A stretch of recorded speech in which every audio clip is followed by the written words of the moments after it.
Many people are on this path of awakening, of finding out who they are, discovering more things about themselves, about their minds, about reality. And there are so many different ways that we can pursue this path, and many different things that can attract us. There's Reiki, there's yoga, there's Buddhism, Taoism, Hinduism, Christianity, all of these isms and all of these healing practices and modalities. And it can be overwhelming, and we can get this feeling as if we have to experience them all or try them all out. And sometimes it's good to experiment and to try things out, but it's good to also know that there's nothing you need to do or no thing you need to gain outside of yourself, because the spiritual journey, the spiritual path, is about looking within yourself.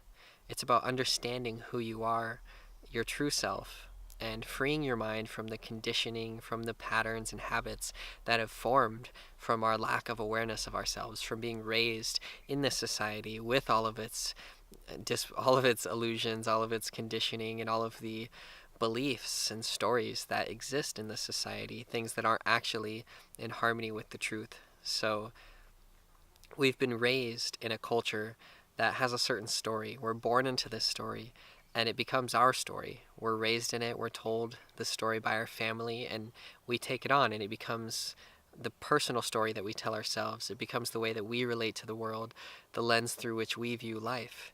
And our minds are heavily conditioned by the society in which we're raised. And it's so close to us, such a part of our way of thinking, that most of us don't even realize how conditioned we are. It's as if my hand were so close to my face that I couldn't see that it was actually a hand. It takes me to zoom out a bit to be able to tell what it is. And in the same way, these beliefs, these stories that are conditioned and instilled in our minds at a very young age that form our perception of the world, they're so close to us. They play such a part in the way that we see things that we're not really able to observe them objectively.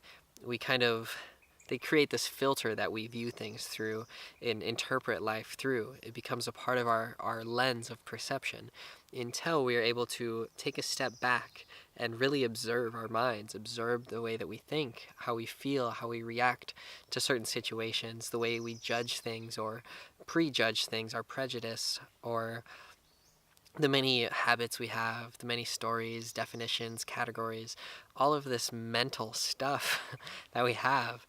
When we're immersed in it, we're not aware of it, but it takes some observation, some awareness, a moment of clarity to step back and look at your mind, observe your thoughts, and see the conditioning in your mind. And I think that's such a powerful thing for us to realize, that our minds are conditioned.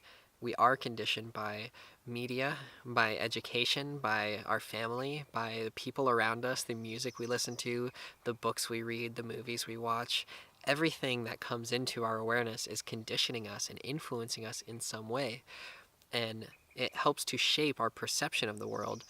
And if we're unaware of it, then we're perceiving things according to how other people have defined reality. So most of us don't really see reality in its true essence, nor do we see things according to beliefs that we have formed through our own experience and understanding.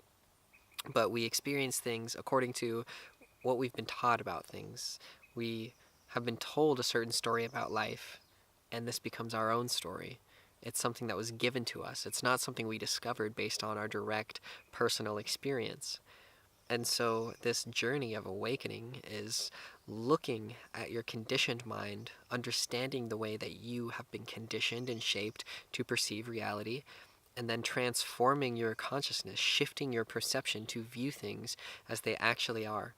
So there's a saying in Taoism. It was written by Lao Tzu, who was an old Chinese sage.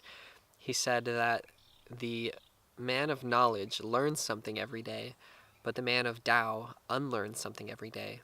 So the man or the human, the woman on this spiritual path unlearns these habits, unlearns the conditioning, unlearns the patterns, the habits, and things that are formed through our years of conditioning in order to perceive things as they actually are. So if we were trying to see things as they truly are in this moment, We need to be open. We need to be perceptive, receptive, and aware, present.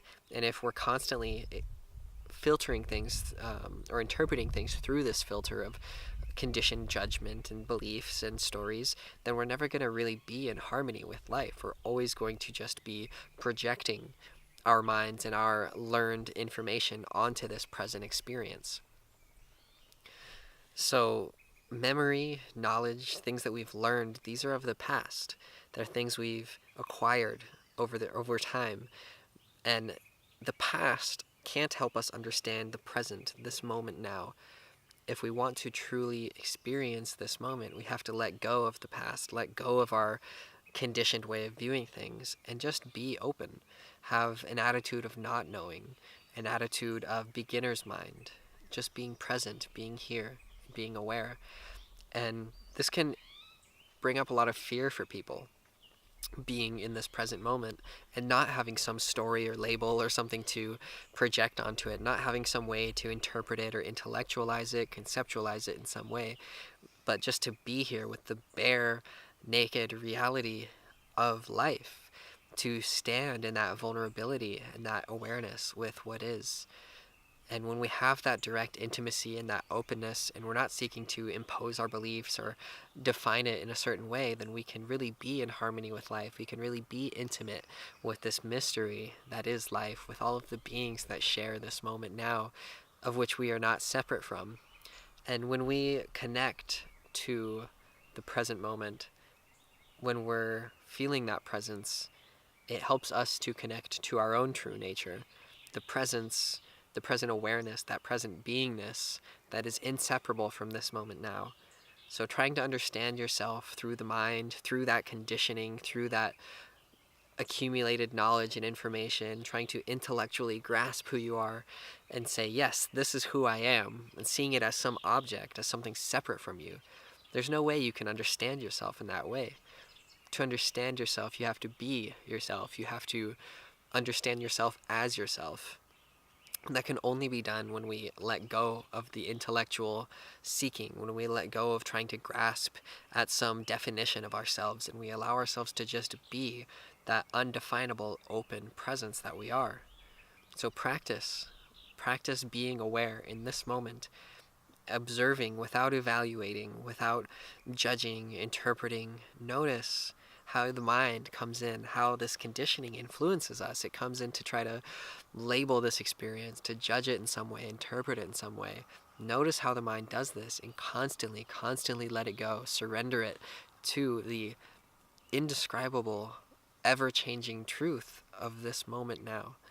And when you surrender to the now and you allow yourself to be present to the now, to this moment, you reconnect to your own presence, to your own essential beingness. And it's not something you can describe with words, but it's something you can feel directly and intimately and know as yourself. So when we let go of that intellectual knowledge, a deeper sense of knowing emerges. And that's the knowledge or the knowing of our intuition. And this will sound strange if you try to grasp it or understand it with the mind, but the essence of it all is to observe the mind and to know yourself as that observing presence, to be the awareness that you are, and to free yourself from that conditioning, because all of the conditioned habits, all of the stories that we tell ourselves often carry with them this heavy burden, this weight of judgment, of expectation, of things that we think how we're supposed to be rather than how we actually are. So that ego, that self-image, we're trying to constantly uphold, thinking that I need to meet some societal standard or I need to find something outside of myself to be happy. If you can let that go, you can realize that happiness is here and now, and it can only be found within yourself. So I hope this video has inspired you, and I hope there's something you can take away from it, and I hope that it can help you to observe your mind and to come to know yourself as that observing presence, and know that there is no separation between the observer and what you observe, but it's all just one beingness, one great being that expresses itself in an infinite number of ways, and you are that, I am that, we are all that beingness. And there's no way to describe that with language, but you can feel it and you can know it within your heart. Much love.